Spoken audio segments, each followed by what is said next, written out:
doonaa beesha hawiye waa tahay marka aan eegno hawiye waa ilmo ereer Soomaale waa abka ay ka soo farcameen beelo waaweyn oo ka mid ah Soomaalida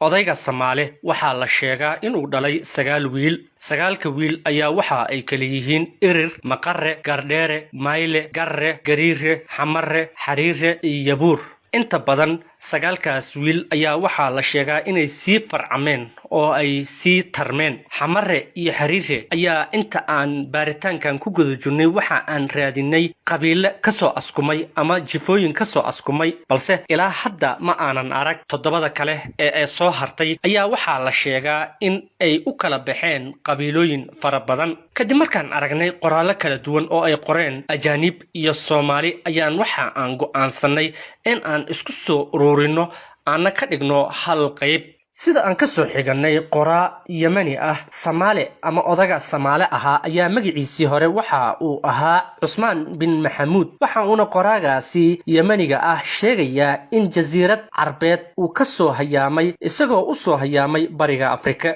waa tahay aynu dib ugu laabanay beesha hawiye ayaa waxa la sheegaa inuu u kala baxo karanle xaskul raarane gugundhabe jambaale iyo gorgaarte karanle hawiye ayaa waxa lagu tilmaamaa in uu yahay curadka hawiye waxa ayna u kala baxaan karanlaha kaariye karanle saxawle karanle kaariye wadaare karanle oo ah qabiilka murursada ayaa isna waxa u kala baxaa fool culus iyo sabti xaskul hawiye haddaan u imaadno isna waxa uu kala baxaa idle xaskul xareed xaskul cali xaskul iyo reer hilowle gugundhabe ayaa isna waxa uu kala baxaa jidle jajeele baadacade oo 3 ah jambeele wuxuu u kala baxaa isna sida la sheegaya ajuuraan iyo hintire odayga ajuuraan ayaa waxa la sheegaa inuu dhalay 7 wiil 7 wiil ayaa waxa ay kala ahayeen waalmooge waaqle beydaan saanle dhaqsoore toore iyo salamage beesha ajuuraan ayaa waxa ay ka mid tahay beelaha Soomaaliyeed kuwa ugu taariikhda iyo faca weyn iyadoo aan ka hadli doono boqortooyadii ajuuraanka qarnigii 5aad ilaa qarnigii 15aad taasi oo guulo kala duwan u soo hoyday Soomaalida haddii aynu u imaadno qaybta kale gargaarte hawiye ayaa waxa uu dhalay Maxamed Maxamuud wadalaan salkicis uurteen maashe iyo dhaame ayaa waxa la sheegaa in uu dhalay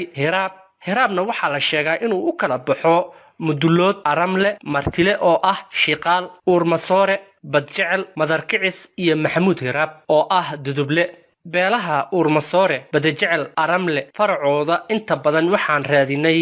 qabiilo ku abtirsado laakiin nasiib xumo ilaa hadda fara kuma aanan dhigin mudulood ayaa waxa la sheegaa inay u kala baxaan Maxamed darandoole udeejeen iyo wacweyteen darandoole ayaa waxa uu kala baxaa Cusmaan iyo Hilibi Cusmaan waxa ka baxa wacdaan mobleen abgaal iyo ilaawey abgaal ayaa isna waxa uu sii kala baxaa harti abgaal oo ah warsangili iyo sool wacbuudan oo ah daawud reer mataan celi iyo Maxamuud Muuse iyo war culus oo ah wacaysle martile haddii aan fiirino oo shaqaal ah waxa ay u kala baxaan oo qutub loo bogay iyo gandarshe Maxamuud hiraab haddii aynu dib u fiirino waxa uu kala baxaa aarsade iyo waxadsame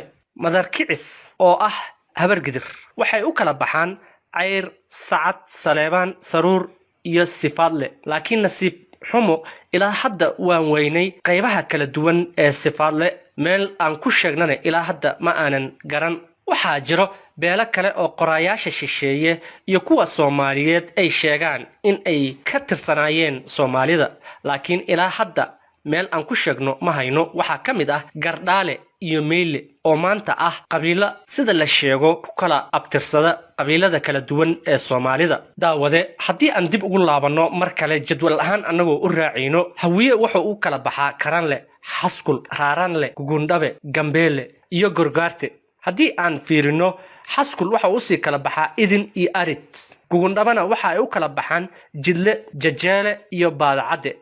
jidlaha ayaa waxa uu sii kala baxaa murale iyo dalcowtire haddii aynu fiirino karanle waxay u kala baxaan qabiilada hawiye waxa ay inta badan ku nool yihiin koonfurta iyo bartamaha Soomaaliya walow qaybaha kala duwan ee dalka Soomaaliya gaar ahaan waqooyi bari waqooyiga sidoo kale ay ku nool yihiin waxaa sidoo kale jira qabiilo hawiyaha ka mid ah oo ku nool waddanka Kenya iyo Ethiopia